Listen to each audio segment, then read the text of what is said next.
அது வந்து ஒரே ஒரு நாடு சம்பந்தப்பட்ட விஷயம் மட்டும் இல்ல. அது வந்து பாத்தீங்கன்னா நிறைய கலாச்சார வேறுபாடுகள் இருக்கு. எல்லாத்தையும் தாண்டினது இந்தியா நம்ம என்ன பண்ணோம், ஒன்னா நிக்கணும்ன்றது அந்த உணர்வு நம்மளுக்கு கூட்டுறது தான் நம்ம வந்து இந்த ப்ரோக்ராம் வந்து நம்ம கனெக்ட் பண்றோம். சரியா? இந்தியா வந்து பாத்தீங்கன்னா உலகத்திலே 7வது பெரிய நாடு. எத்தனை பெரிய நாடு?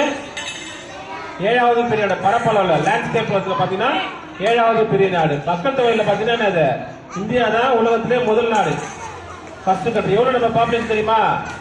150 கோடி. எவ்வளவு? 150 கோடி பேர் இந்தியன்ஸ். ஓகேவா? நம்ம பார்த்தா உள்ள இப்ப 150 கோடி பேர் பார்த்தா நம்ம வந்து நிறைய மொழிகள் பேசணும். எல்லாம் ஒரே மொழி பேசுறது இல்ல, எல்லாம் ஒரே உணவு சாப்பிடுறது இல்ல, ஒரே பண்டிகை கொண்டாடுறது. ஓகேவா?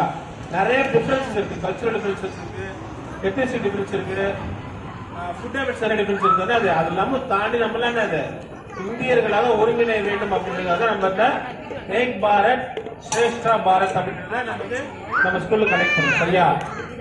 இந்தியாவில் வந்து பாத்தீங்கன்னா 22 அபிஷியல் லாங்குவேஜ் எத்தனை இருக்கு? 22 என்ற